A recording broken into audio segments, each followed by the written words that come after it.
Saudara, pemudik memadati Pelabuhan Merak, Banten. Antrian kendaraan terjadi di dermaga reguler hingga dermaga eksekutif. Kepadatan kendaraan terlihat di sejumlah kantong parkir. Para pemudik menunggu masuk kapal selama 2 jam lebih. Padatnya pemudik dan juga durasi bongkar muat kapal membuat antrian kendaraan mengular dari kantong parkir dermaga hingga keluar Pelabuhan Merak. Hari pertama puncak arus mudik Pelabuhan Merak Jumat dini hari padat. Antrian kendaraan yang akan masuk ke Pelabuhan Merak sampai ke jalan raya. Naiknya jumlah kendaraan yang masuk ke Pelabuhan Merak sudah mulai terjadi dari pukul 23 waktu Indonesia bagian Barat Kamis malam. Jumlah kendaraan terus bertambah hingga pagi hari. Semua dermaga di Pelabuhan Merak penuh. Kantong parkir terisi semua. Antrian di gate tiket juga terjadi. Panjangnya antrian kendaraan terjadi hingga keluar pelabuhan.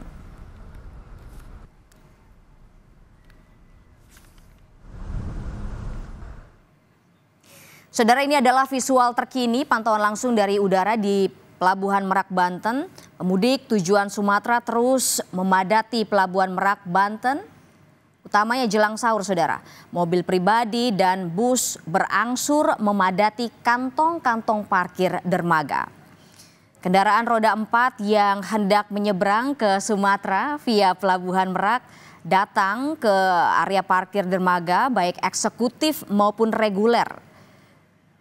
Ini adalah situasi terkini bagaimana mobil-mobil yang berada di kantong-kantong parkir ini sedang mengantri untuk masuk ke dalam kapal, saudara.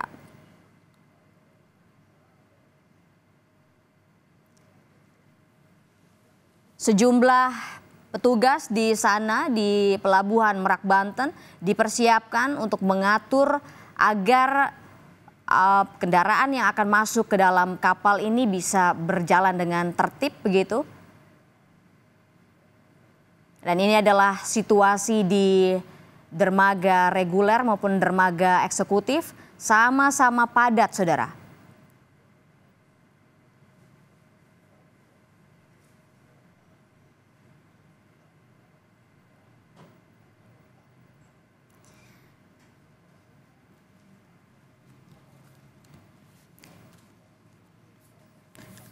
Untuk mengurai kepadatan di Pelabuhan Merak, Banten, dari ASDP akan melakukan sejumlah upaya untuk mengurai kepadatan di sana. Di antaranya adalah bagaimana caranya agar bisa bongkar muat ini tidak terlalu lama sehingga kendaraan yang berada di kantong-kantong parkir ini bisa segera masuk ke dalam kapal. Ada juga penambahan personil di sana untuk membantu agar tidak terjadi stuck di Pelabuhan Merak, Banten. Dan juga, saudara, jumlah armada kapal juga dipersiapkan ditambah begitu agar penyeberangan dari Merak menuju ke Sumatera ke Pelabuhan Bakauheni ini bisa terus berjalan sehingga tidak terjadi kepadatan yang sangat mengular di Pelabuhan Merak, Banten. Kalau Anda lihat di layar kaca Anda, ada memang sejumlah kendaraan yang berhenti begitu, saudara, tapi ada juga sejumlah kendaraan yang lagi akan masuk menuju ke kantong parkir untuk antri masuk ke dalam kapal.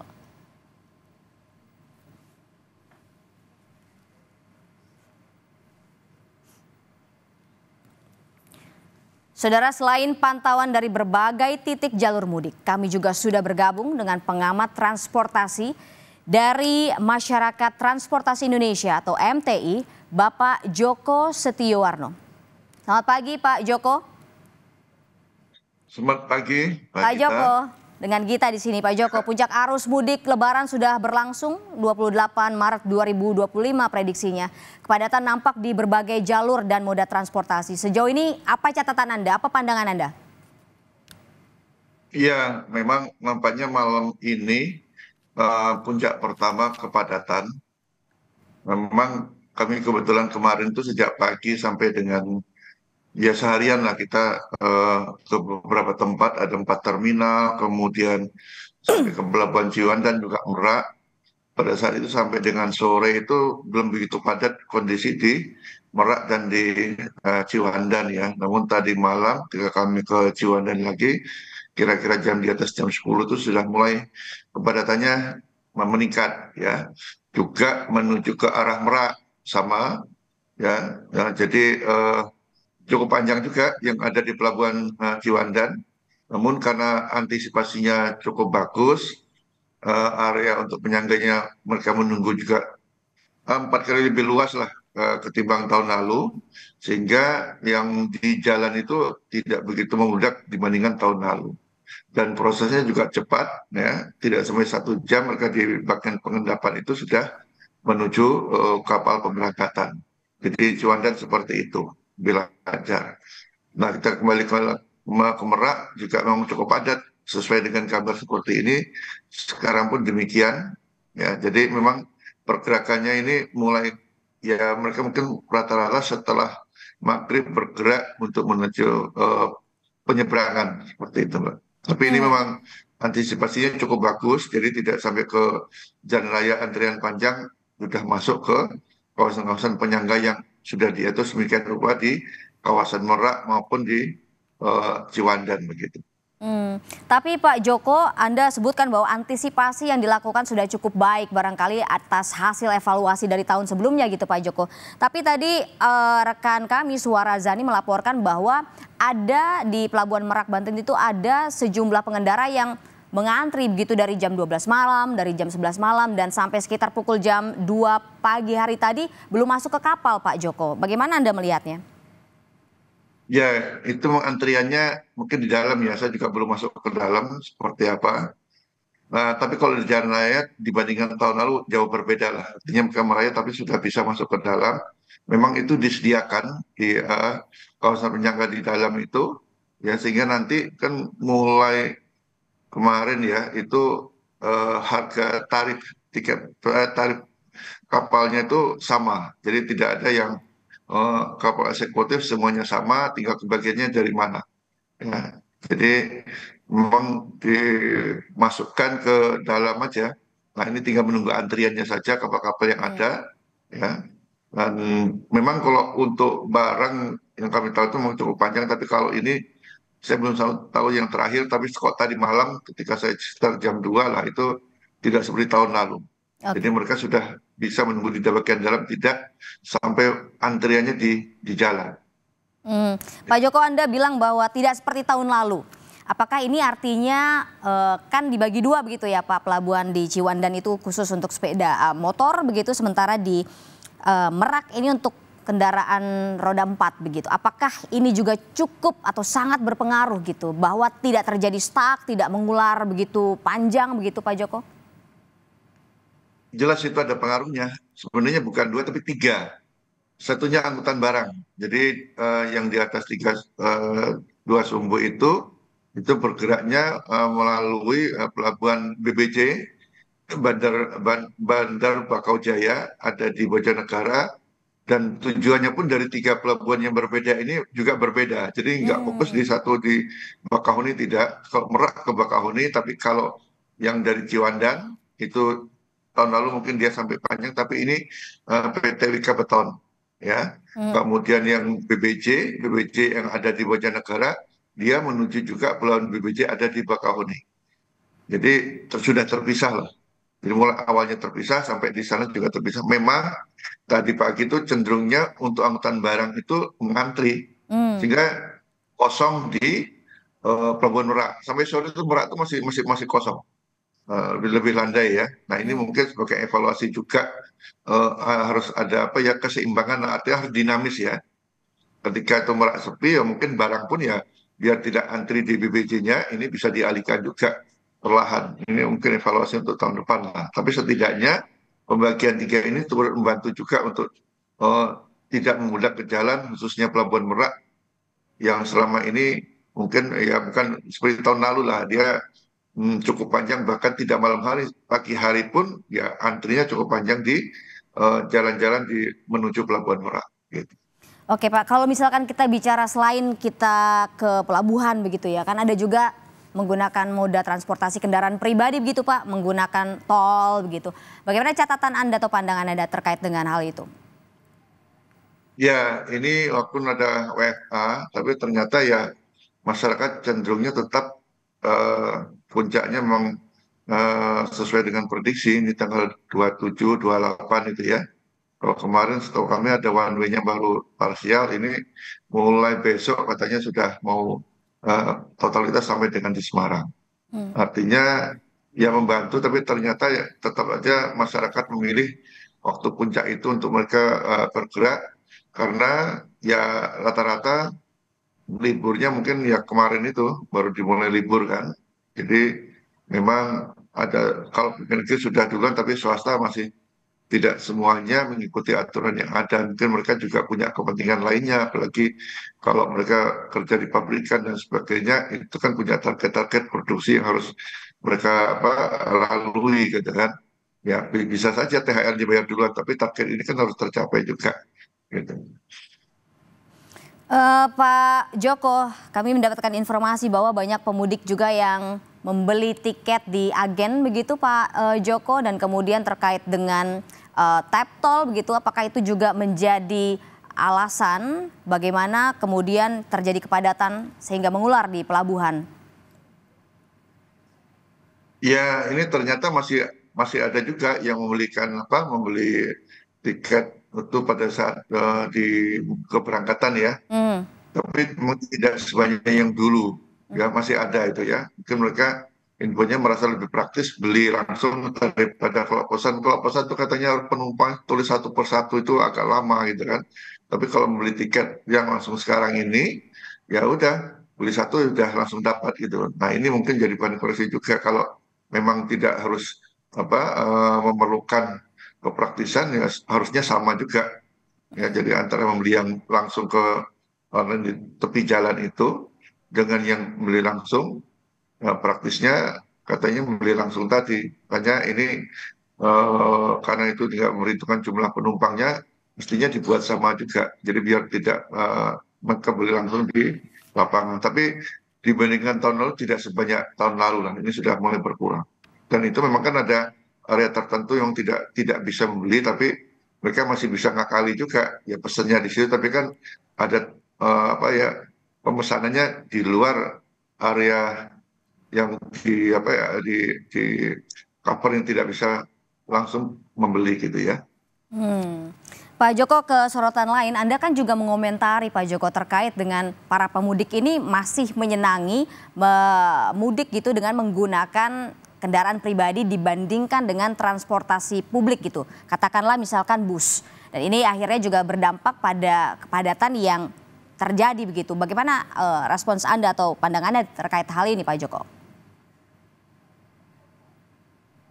Iya, karena mereka bawa kendaraan pribadi itu kan kalau eh, sampai kampung halaman tidak hanya dituju keluarganya, tapi mungkin ada kerabat-kerabat lainnya atau mereka juga pengen bepergian ke Hmm. tempat-tempat wisata, sekalian seperti itu. Ya, nah sementara di daerah-daerah ini kan ketersediaan angkutan umumnya tidak seperti halnya di Jakarta. Hmm. Katakanlah hulunya kota Jakarta dan sekitarnya. Kota Jakarta khususnya public transportnya sudah bagus kan. Sementara hilirnya di daerah-daerah itu ya makin masih berkurang. Sehingga ini punya alasan mereka juga lebih murah, lebih praktis menggunakan kendaraan pribadi. Entah itu roda dua maupun roda empat. Nah inilah harus jadi pemikiran pemerintah apakah mesti selamanya seperti ini sehingga pola-pola one way atau kontraflow dan sebagainya terapkan selamanya. Artinya kita berpikir katakanlah minimal 5 tahun ke depan harus ada pola lainnya didorong masyarakat itu menggunakan angkutan umum, tapi dengan catatan mulai sekarang perbaikilah angkutan umum itu di daerah. Jadi memperbaiki angkutan umum itu dari hulu sampai dengan hilir. Ya, jadi bukan hanya hulunya yang bagus, tapi hilirnya tidak. Ini PR pemerintah. Apalagi sebenarnya angkutan umum itu kan kewajiban pemerintah dalam undang-undang untuk menyediakannya. Jadi sifatnya wajib. Cuman di sini pemerintah belum masif bagaimana katakanlah Jakarta itu menyelenggarakan angkutan umum Hmm. selama 20 tahun yang lalu kan. Nah, kalau kita pengen 20 tahun ke depannya bagus ya harusnya mulai sekarang harus masif seperti DKI yang diberikan oleh pemerintah pusat, Pemdanya berbuat, pusat pun banyak membantu perbaikan public transport di Jabodetabek. Nah, itu harus dilakukan ke daerah-daerah. Sehingga nanti ya sama seperti banyak negara, katakanlah kalau sama seperti kalau tadi di Cina namanya Imlek, mereka kan didorong masyarakatnya menggunakan angkutan umum gitu ya. Hmm. Kalau mungkin di Eropa bukan Natal, ya angkutan umum juga yang bergerak, jadi tidak banyak lagi orang menggunakan kendaraan pribadi. Meskipun itu juga tidak bisa terelakkan, masih ada, tapi tidak sebanyak sekarang. Jadi gerakan masif membenahi angkutan umum di daerah itu penting sekali, sangat urgent. Oke, jadi Anda mau menyampaikan pemerintah belum cukup serius untuk memperbaiki sistem transportasi di Indonesia dari hulu ke hilirnya, Pak Joko? Iya, jadi mungkin bahasa seringkasnya perlu hilirisasi industri angkutan umum, dah gitu. Itu lebih ringkasnya begitu ya. Hmm. Oke, Pak Joko, kalau terkait dengan work from anywhere yang dinilai cukup ampuh begitu untuk mengurai kepadatan mudik di Lebaran 2025, bagaimana pandangan Anda? Ya membantu, tapi kan tidak banyak juga karena kami melihat ini kan pengaruh pada efisiensi anggaran juga ternyata. Hmm. Jadi kami kemarin itu ke 4 terminal mencoba mengumpulkan data, memang ada perbedaan antara tahun lalu dengan tahun ini. Meskipun kelihatan padat, tapi pada kenyataannya berkurang lah menggunakan mudik pada saat mudik ya. Mhm. Nah, bisa jadi juga mereka menggunakan bis gratis karena tahun ini bis gratis kan cukup banyak juga, ya kan? BUMN yang tahun lalu kotanya 80.000 sekarang menjadi 100.000. Hmm. Kemenhub juga sama lah jumlahnya ya. Kemudian swasta-swasta, kemudian Pemda seperti Jawa Tengah itu mungkin ada peningkatan 2 kali lebih lah karena setahu kali tiap Pemda itu 2 bus sekarang bisa 5 bus, yaitu Hmm. 2 kali lipat ya. Tapi setelah tahun ternyata kami juga kemarin ke Terminal Kalideres itu ramai, tapi kok angka-angkanya dibandingkan tahun lalu itu berkurang. Hmm. Ya bisa jadi pengaruh efisiensi juga pengaruh pada pendapatan ASN juga. Katakanlah selama 3 bulan ini kan tidak banyak kegiatan. Biasanya mereka itu kan kalau ada kegiatan-kegiatan itu ada pemasukan selain gaji. Kalau ini kan melulu 3 bulan terakhir ini hanya menerima gaji. Mhm. Nah mungkin lebih baik gajinya itu kan untuk katakanlah kalau dia rumahnya belum lunas, menurut saya rumahnya itu ketimbang mereka untuk bepergian, untuk menunda dulu lah, namanya gitu ya. Hmm. Pak Joko, tadi rekan kami Adi Wahadi melaporkan bahwa di jalur arteri Karawang itu banyak sejumlah jalan yang masih dalam proses perbaikan dan ternyata belum semuanya terbaik gitu ya keadaan jalannya. Masih ada yang berlubang dan ini dikeluhkan oleh pengendara roda 2 yang mudik menggunakan motor begitu dan ada sekitar 12 pemotor begitu yang jatuh karena jalan berlubang. Bagaimana tanggapan Anda? Apakah pengemudi ya harus berhati-hati ataukah sebetulnya pemerintah harusnya bergerak lebih cepat begitu ya agar jalanan ini diperbaiki seharusnya sebelum mudik ini atau puncak arus mudik ini terjadi, Pak Joko? Ya sebenarnya efisiensi untuk anggaran itu tidak salah, tapi tentunya untuk anggaran-anggaran yang berkaitan sama keselamatan ini jangan dipangkas gitu ya. Hmm. Kita tahu Kementerian PU pada saat awal itu kan dia preservasi jalan nilainya 0. Nah, kemudian belum apa ya dimintakan anggaran lagi, tapi ini nampaknya terlambat ya, terlambat untuk eksekusi di lapangan. Artinya terlambat anggaran itu turun, Hmm. sehingga itu yang terjadi gitu kan. Dan sebenarnya tidak hanya di PU juga yang punya, tidak di perhubungan juga sama. Itu anggaran untuk pemeliharaan fasilitas keselamatan ya. Ini apa keselamatan itu kan marka jalan, rambu lalu lintas gitu ya. Kemudian mungkin ada guardrailnya yang harus diperbaiki, termasuk juga penerangan jalan umum PJU. Itu juga tidak ada anggaran pemeliharaannya, apalagi untuk penambahan. Nah ini jadi persoalan ya. Hmm. Sudah malam hari jalannya itu berlubang, penerangan jalannya tidak ada. Ini menjadi fatal. Makanya itu yang kami hati-hati untuk pengemudi khususnya sepeda motor agar ya kalau malam hari memang untuk dihindari ya sebaiknya dihindari aja. Ya, berapa yang kami dapat informasi ya dari beberapa media sosial ternyata jalan berlubang itu membahayakan juga terutama untuk roda 2. Hmm. Pak Joko, kalau MTI apakah punya data gitu secara spesifik di mana lokasi-lokasi begitu yang menjadi poin krusial ya, misalkan di jalur arterika, Pantura atau Kalimalang yang kondisi jalan penerangannya ini minim sekali Pak Joko? Nah, kebetulan kami belum sempat untuk melihat titik itu karena kami sendiri lebih banyak kemarin itu melihat untuk persiapan Merak, kemudian Bakahuni sampai ke Sumatera ya. Mhm. Tapi kalau jumlah titik dan sebagainya kami lebih cenderung melihat dari media sosial aja. Dan memang banyak laporan-laporan pada kami juga di beberapa ruas Pantura itu ya belum selesai. Ya tadi mungkin anggaran yang turun itu terlambat. Kalau dibandingkan tahun-tahun lalu kan biasanya kan sudah mulai dikerjakan sehingga seminggu sebelum hari H itu sudah selesai lah. Gitu. Mhm. Pak Joko, apakah Anda memiliki rekomendasi begitu ya? Banyak sekali pengemudi kendaraan roda dua yang mudik begitu ya, membawa keluarga, anak-anak kecil di sana. Bahkan kemarin itu jadi ada balita begitu ya, bayi berusia 5 hari yang harus mendapat bantuan medis karena terlalu lama di dalam travel gitu, kelelahan. Apa yang menjadi sorotan Anda terkait dengan hal ini? Iya, ini juga yang pertama kaitannya kalau membawa anak-anak itu naik sepeda motor. Hmm. Jadi kami tadi malam masih melihat ya sekitar 10% yang menyeberang itu ya masih membawa anak-anak dan membawa beban yang lebih. Ya itu masih terjadi. Ya.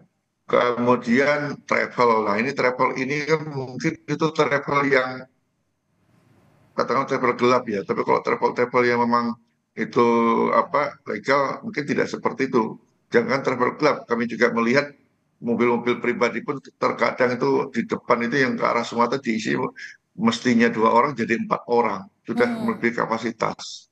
Ya, ini juga sangat membahayakan. Selain membahayakan juga kapasitas orangnya, ditambah lagi di atas tuh barang. Nah, ya, ya memang tidak seperti di Sulawesi yang ada di media sosial, tapi ini juga saya kira ya cukup mengganggu juga untuk keseimbangan gitu ya. Nah Hmm. ini yang harus diperhatikan para pemudik. Memang kapasitas mobil katakanlah cuma 7 orang ya, jangan diisi sampai 10 orang, meskipun anak kecil juga berbahaya kan.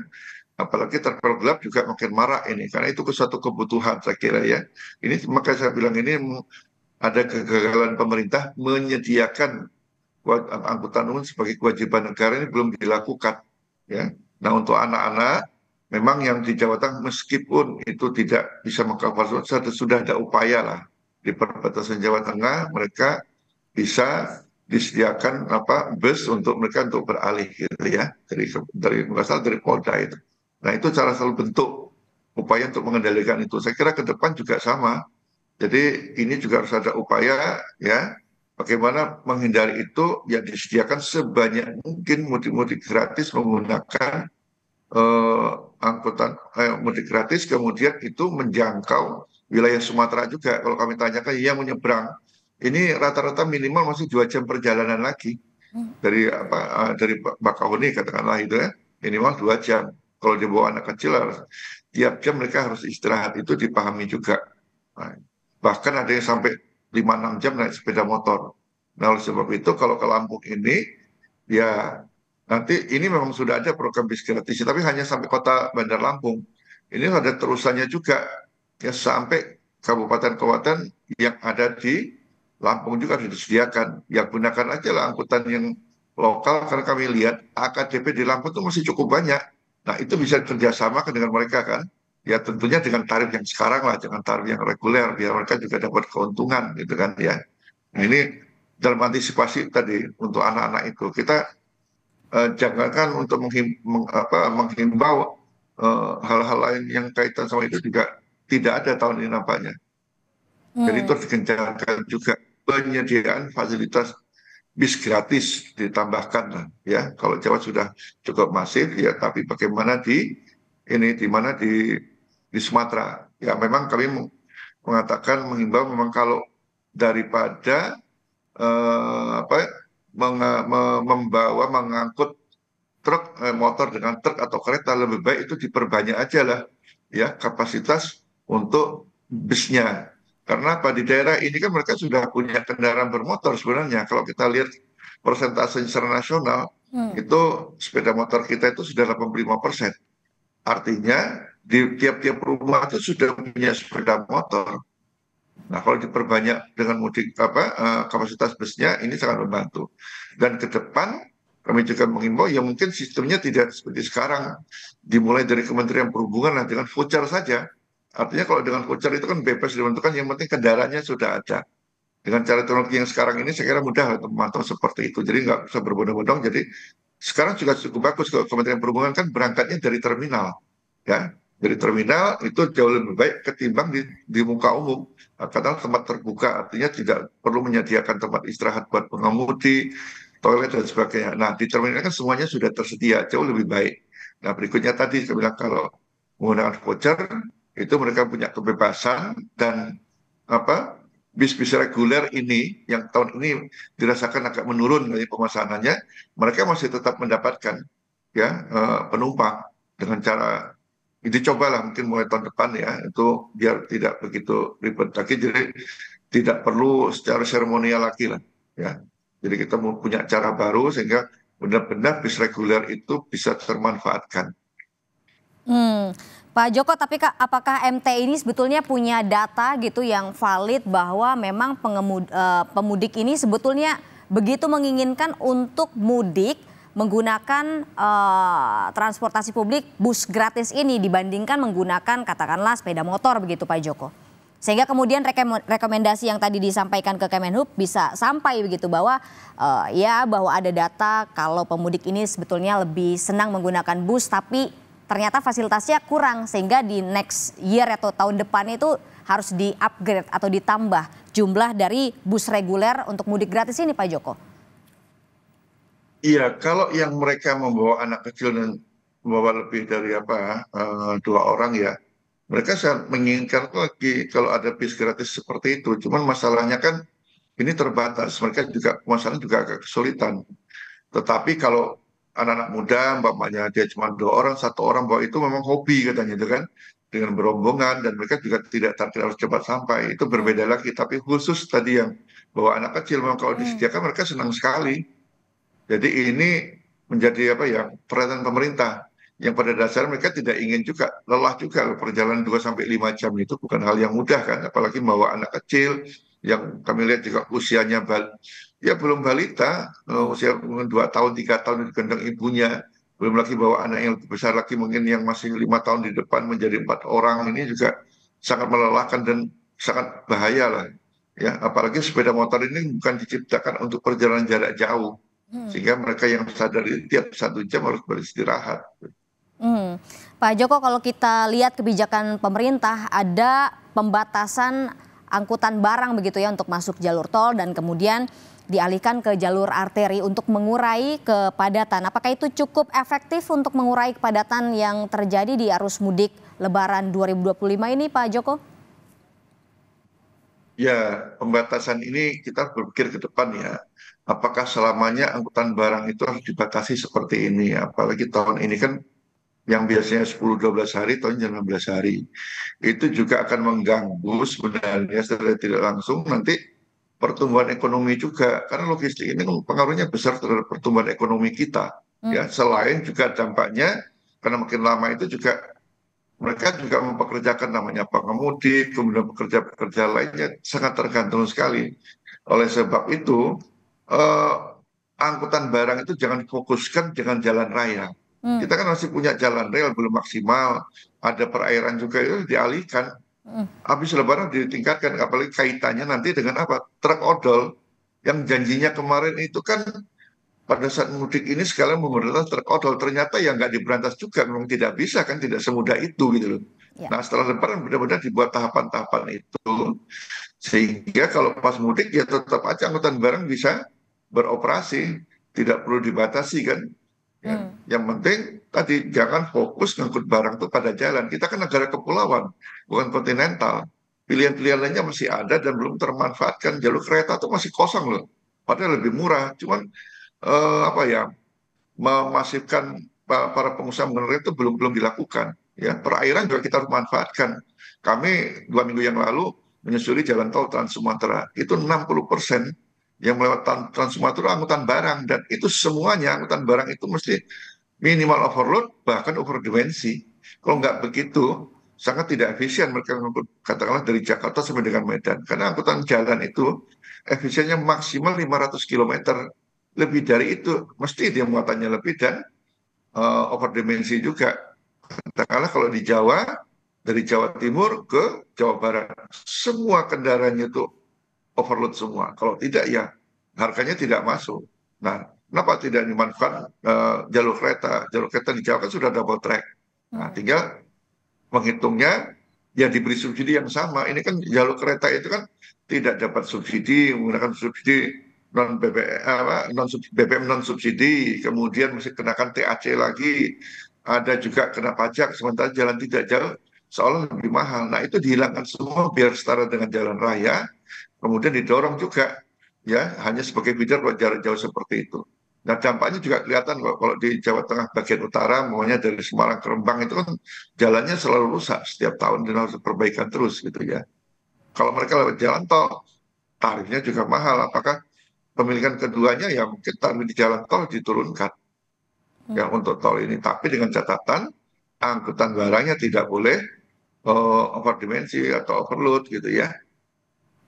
Oke, Jadi masih banyak alternatif yang dilakukan.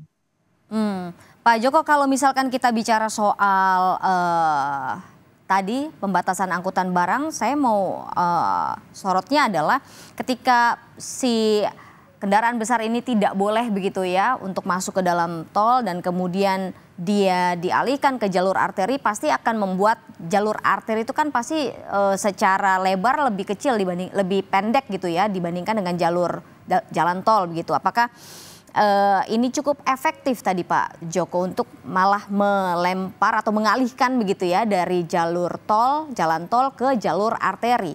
Sementara di jalur arteri itu juga banyak pengemudi sepeda motor khususnya yang lewat jalur situ. Ya, itu yang membedakannya kalau di tol itu mengurus kendaraan roda 4 ya. Roda 3 juga tidak boleh. Sementara di arteri itu tingkat gangguan sampingnya juga cukup banyak. Selain sepeda motor juga lalu lintas lokalnya. Meskipun kami tahu beberapa titik yang dulu sering ada pasar tumpah sekarang sudah mulai berkurang lah. Dengan ada yang memindahkan pasarnya oleh Pemda, ada juga yang tidak pindahkan tetapi dibuat di situ ada flyover yang bantu. Apalagi sekarang di Jawa Barat itu kan ada kebijakan dari gubernurnya untuk yang gangguan samping bentuknya beca, kemudian andong atau dokar itu diberi insentif sehingga mereka tidak bergerak pada saat mudik. Itu sangat membantu sekali. Tapi apapun memang beda kecepatan lah. Di arteri itu kan kalau bergerak kecepatan 80 sudah super sekali, artinya sudah dianggap tinggi kecepatan. Sementara kalau di tol 80 kan kecepatan terendah. Itu perbedaannya. Sehingga ya tadi kita jangan fokusnya angkutan logistik itu di jalan raya, tetapi sudah mulai harus dialihkan ke prasarana lainnya. Ya bisa kapal laut, bisa juga dengan kereta. Sehingga pada saat mudik suatu saat nanti ya tetap aja logistiknya jalan tidak jadi masalah. Ditambah juga akses ke pelabuhan ini, rel ini kan banyak yang mati sampai ke pelabuhan, itu diaktifkan kembali. Sehingga relnya itu tidak sampai ke pelabuhan sampai dengan dermaga seperti dulu yang zaman Belanda kan membuat kalau pelabuhan-pelabuhan ada rel itu sampai dermaga tidak terhenti di satu titik tertentu harus ditarik lagi dengan kontainer, itu menjadi double handling juga gitu. Pak Joko, kalau Anda melihat bagaimana dengan penggunaan moda transportasi dari lini kereta api begitu? Kalau misalkan di stasiun Surabaya Gubeng gitu ada penambahan kereta api, begitu juga di Senen ada penambahan. Apakah itu juga cukup berkontribusi begitu Pak Joko untuk ya bisa membuat mudik di Lebaran 2025 ini jauh lebih menjadi lancar Pak Joko?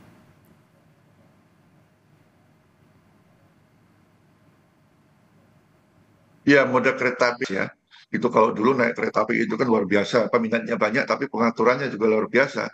Sampai-sampai toilet pun digunakan ya untuk apa? Untuk berangkat. Tapi dengan perubahan yang dilakukan pada saat itu mulai 2012, 2013 sampai sekarang, ya alhamdulillah kita lihat jauh lebih baik.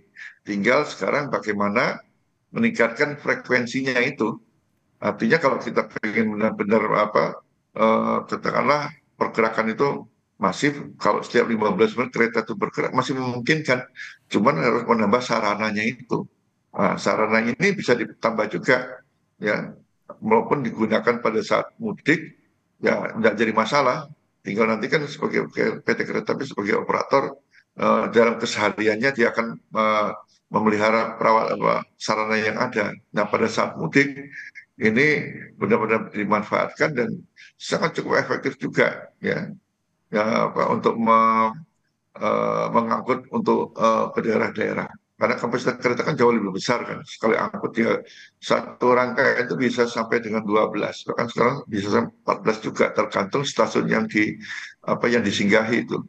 Nah, ini rata-rata peronnya sudah ditambah panjang juga untuk disinggahi, itu sangat membantu sekali.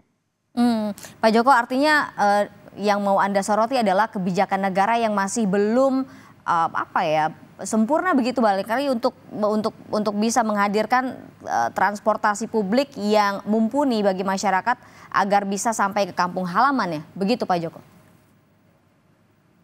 Betul. Ya termasuk yang isu travel gelap itu kan. Nah, kalau kita bahas seperti itu ya karena itu kebutuhan masyarakat akan transportasi dalam tidak dalam kondisi mudik pun mereka banyak menggunakan travel gelap. Kenapa angkutan-angkutan lokal itu sekarang sudah dikatakan sudah hilang? Angkutan pedesaan aja lah itu sekarang sudah sulit ditemukan. Nah, sekarang kalau di pedesaan itu ada angkutan pedesaan itu adalah angkutan barang membawa masyarakat desa. Ya kan biasanya bawa sapi dua, ini ngangkut penumpang bisa 20 orang, itu kan sebenarnya tidak boleh. Makanya perlu gerakan masif ya untuk mengadakan lagi angkutan-angkutan lokal ini. Memang digugah oleh Pemda dulu. Kami juga daerah banyak membantu lah ini beberapa daerah minimal memberi insentif dulu lah untuk mempertahankan itu. Tetapi memang beda halnya di daerah itu adalah fiskalnya rendah. APBD-nya tidak cukup seperti halnya Jakarta. Makanya perlu peran pusat membantu daerah itu. Dan dalam revisi Undang-Undang Lalu Lintas kami sudah mengusulkan nanti adalah mandatori pembiayaan angkutan umum, ya. Ini mandatori pembiayaan itu apa? Jadi sudah ditetapkan berapa persen dari APBD sampai dengan APBN, APBD provinsi, kota, kabupaten yang bisa diberikan sampai dengan APBN juga. Sekarang memang ada dua daerah punya perda seperti itu di Pekanbaru dan Semarang sudah cukup bagus. Padahal kita punya 514 eh, Pemda ya. Itu pun yang mulai menyelenggarakan seperti Jakarta itu baru 28. Jadi masih banyak sekali yang perlu dilakukan. Ini memang sudah ada upaya mengambil dari eh, pajak kendaraan bermotor. Tapi juga belum masif di daerah. Karena pajak kendaraan bermotor itu di daerah masih banyak digunakan untuk perbaikan jalan. Kita tahu jalan di daerah itu ya kabupaten itu kemantapannya baru 62%. Jadi 38% itu dalam kondisi tidak mantap alias rusak. Itu harus dikucurkan juga anggaran-anggaran untuk seperti halnya pemerintahan masa lalu ada namanya Inpres Jalan Daerah. Dua kali cukup membantu juga. 15 triliun itu bisa membantu sekitar 3 ribuan kilo lah. Nah ini harus diadakan kembali. Di tengah efisiensi anggaran, jangan sampai ini transportasi seperti ini tidak dianggarkan. Karena apapun ini juga dalam upaya mengurangi angka kemiskinan gitu kan. Jadi kalau memang pengen mengentaskan kemiskinan, akses transportasi itu harus diperbaiki. Ya tidak nyulut sampai dengan hilir. Ya, itu caranya. Gitu. Oke Pak Joko.